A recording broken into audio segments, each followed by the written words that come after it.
Okay, LDS Church vaccine masks letter.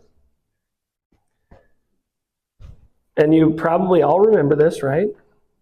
Okay, remember this? You have any debates about this? Don't answer that. Again, this is not about what you did. This is about perceptions we create in our own minds, and then we create expectations for the church rather than serving the function of protecting the church. Because our job is to protect the church, not the other way around. The church's job is to do what? Exalt families. Which makes what the most important thing? Families, not the church. The family is the most important thing. The church is created as a tool to serve the family, not the other way around. And what we do is we reverse that and we make ourselves subservient to the thing created to serve us and our family's exaltation. So when the church does something like this, we have a tendency to reverse the roles and assume that the church is the greater entity and the family is the lesser entity, and that is false. The family is the greater entity that the church serves. This is a letter orchestrated at responding to a political and worldwide pandemic. And they say that right in the very beginning. So before I go into this, let me ask you a question. Do words mean things? Does the Lord know that?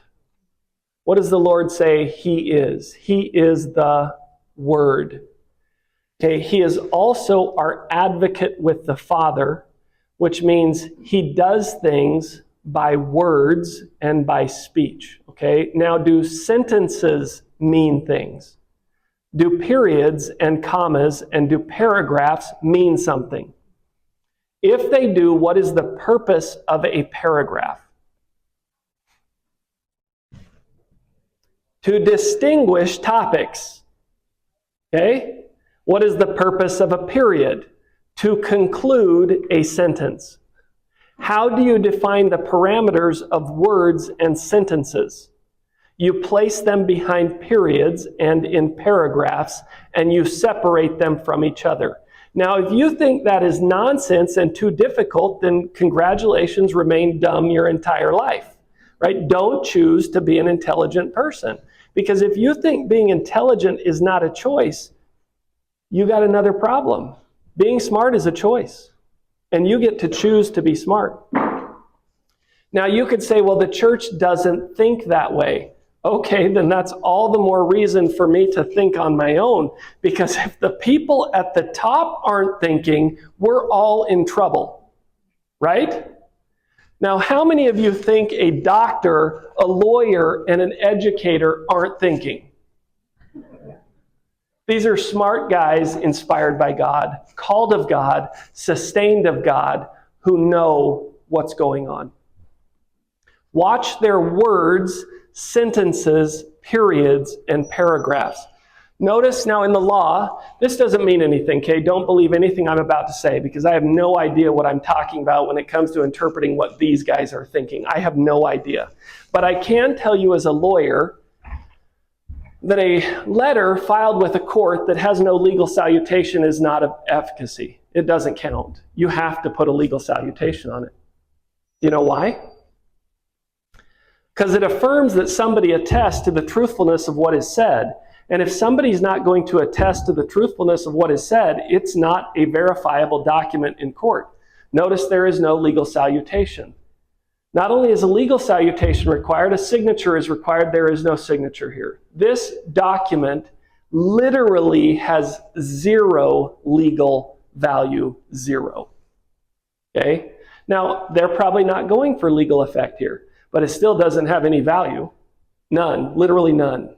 There's nobody attesting to the truthfulness of this thing. Now you could say, well, that's silly, that's, okay, but that's true, okay? Now, okay, let's go to the words. We find ourselves fighting a war against the ravages of COVID-19. Okay, first of all, look at the date. Were things problematic at this time? Yeah. This is when things really started to kind of heat up. People started to get quite bitter, and life as we know it fundamentally changed. We find ourselves fighting against a war against the ravages of COVID-19, its variants, an unrelenting pandemic, period. I have no problem with that statement whatsoever. Absolutely true. COVID was a pandemic. Study what the word pandemic means. I think it's an appropriate term. We want to do all we can to limit the spread of these viruses. We know that protection from, what viruses? Why do they use the plural word? Variants? Okay. Were there variants at this time? No, not yet. So what's going on here? They just took a specific concept and turned it into a general term which is applicable to other terms and includes basically everything that could be included in the word viruses, which is how many things? A lot of stuff. We know that protection from the diseases, what? Wait a second, are we talking about viruses or the diseases caused by viruses? Are we talking about COVID-19 or are we talking about all diseases caused by different viruses? Anybody know the answer to that question? That's awesome that you don't, because man, now this is sufficiently vague that I can interpret this to mean anything I want it to. And I love it when that happens, when I don't agree with it. Now you can be like, oh, there you just admitted you don't like it, so you're making stuff up. That's absolutely right, I am. And this gave me the power to make up anything I want to. Okay, we want to do all we can to limit the spread of these viruses. That's awesome, though. I agree with that. I like to limit the spread of viruses. Don't you? Who doesn't like to limit the spread of viruses? We know that protection from the diseases they cause can only be achieved by what? Wow, what an interesting word. Because that word doesn't mean what you think it means. In fact, this is one of the greatest words ever invented in the history of the English language. Let me show you what that word means. We're going to go to Webster's 1828 dictionary. Why do I get to pick Webster's 1828 dictionary? Because nobody put a definition section in the letter. Why didn't they do that? I guess they didn't think they needed to. They didn't know I was going to read it. Maybe they did. Okay, so I'm going to search the 1928 definition of immunity, which you could say maybe is not fair, but I think our language is confounded. I think it's the fairest way to interpret the word. And immunity means freedom or exemption from obligation. That's wonderful. That's perfect. I'm going to insert that. We know that protection from the diseases they cause can only be achieved by freedom and exemption from obligation in a very high percentage of the population. That's the most American thing I think I've ever heard. I totally agree with this letter, and I think everybody should follow it. Right? That's awesome. That's a strategic letter. Very strategically written. Now, here's what you say. You go on, you say, well, hold on a second. We urge individuals to be vaccinated. Okay, against what? Remember, this is a second paragraph separated from the first paragraph. And now we've separated topics and we don't have a re-mention of COVID-19, and we have COVID-19 separated from the second paragraph by a general assertion of all viruses and the diseases they cause, which is an untold number of things. And now they want us to limit exposure to these viruses by wearing face masks when? If you can't social distance. They didn't even tell you to wear face masks. Why did you go to church and people were like, hey, you should put your face mask on? You'd be like, no, I'm perfectly happy if you'll just step 6 feet away from me. Thank you, that's the way I like church anyway. I'd prefer for COVID to continue so I never have to go back and I can always do it at home. So then to provide personal protection from what? You see what's going on here? From such severe, they don't even specify what they want you to get vaccinated against. They just generally say it's good to get vaccinated for things like polio and chickenpox and MMR and all those things that are kind of like this. And I'm like, sweet, that's awesome. Oh, okay, we're on the same page, right? So now what happens? What happens is we get a war at church over what the prophet said.